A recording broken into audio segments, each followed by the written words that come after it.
The Batman Part 2. It's official. Sebastian Stan officially cast as Harvey Dent for the Batman Part 2, confirms The Hollywood Reporter. Bro, this is wild. This also means that Scarlett Johansson is most likely playing his wife, Gilda Dent. That is nuts. Now, the question is, he's Harvey Dent, but is he going to be Two-Face by the end of the film? Is he going to have that transformation in the Batman Part 2? And what other villains are we going to have in the Batman Part 2? Now, as hard as I think this casting goes, I'm kind of like, Two-Face, like, I love Two-Face. Don't get me wrong, one of the best Batman villains easily. But one of my main complaints with the Batman was it felt too much like the Nolan trilogy, like the Dark Knight trilogy, right? It was very grounded, kind of a little too realistic for my liking, because we already got the Dark Knight trilogy, right? Like, it's not that I didn't like it, it's just we already got it, and the Nolan trilogy, like, kind of nailed it, so why are we doing that again, right? And this is kind of going down that lane again, because freaking the Dark Knight, Harvey Dent, Two-Face, so what's kind of going on here? With that said, I'm sure the film is going to be really good. The cast is phenomenal. Freaking Sebastian Stan, Scarlett Johansson, Robert Pattinson, Andy Serkis, so on and so forth. Like, it's probably going to be a solid film, but I'm curious if this is what they're confirming and telling us this early.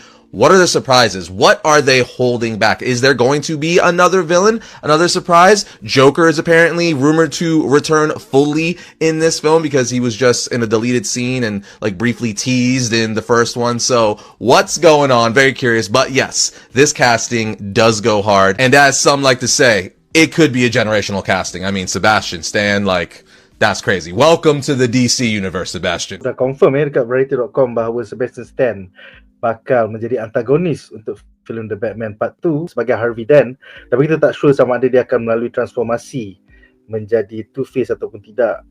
Tapi macam The Dark Knight Trilogy je yang Nolan buat, filem nombor 2 pun ada Two-Face, filem nombor 2 pun ada Joker. So adakah Matt Reeves tak cukup idea ni sebenarnya? The irony of apa yang Mamat tu cakap tadi is that kita dah ada the gritty punya, you know, a Batman universe yang Nolan create kan. So why we doing the same thing kan? Which I agree. And then at the same time, you're also hoping for second villain, Barry Keoghan's punya Joker apa semua. Dude, kalau ada Joker kan Two-Face, lagilah jadi sebiji macam movie Nolan. Macam literally macam the same team up kan. Lepas tu, apart from the casting news, yang ni lah casting news kata these are the people yang ada. Lepas tu, the people yang tak ada pun is a bit concerning to me. Sebab basically, dia akan move away from the excellent things yang kita tengok from the Penguin punya TV series. Kan, segala Falcone lah apa macam will not be involved dalam this next movie. So dia nak move on dengan Two-Face and tu lah maybe Joker ni kan. So tak tahu macam kau dah build a nice little orang kata black label pocket universe. Lepas tu dikuatkan lagi with very very surprisingly excellent Penguin punya series. Lepas tu tiba-tiba the next movie ni dah lah tunggu 30 tahun nak buat. Lepas tu tiba-tiba it's just photocopy Dark Knight pula in lineup and in the tone kan. So aku rasa kalau setakat kau nak buat macam ni and take this long and to just produce something yang kita dah tengok, baik korang just scrap the project, duit tu pergi fund cepat-cepat more DCU punya movies, or just focus one Batman for consistency punya sake. Kan? So kalau kau nak ada dua Batman running around serentak and one of your Batman tu tak contribute to a universe and just retell balik Nolan punya cerita, you know, I don't really see the point lah sebenarnya. Tapi you never know, this might be an interesting take on Joker and Two-Face sebab let's not forget lah, the first Batman movie tu kita dapat one of the most badass Riddlers yang kita pernah tengok ever tau, dalam komik and even live action kan.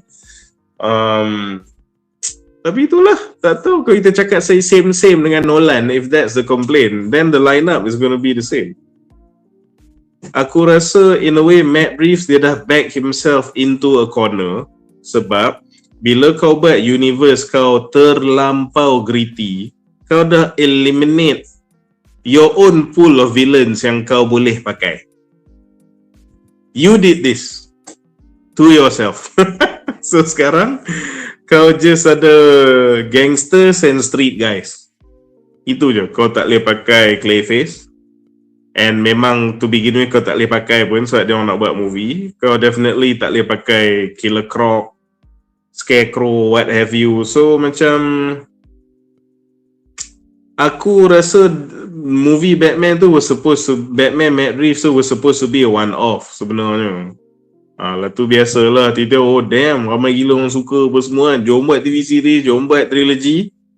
Tapi the first movie tu dia dah lock, dunia dia terlampau gritty, dia tak boleh pakai most of the Batman punya rogue.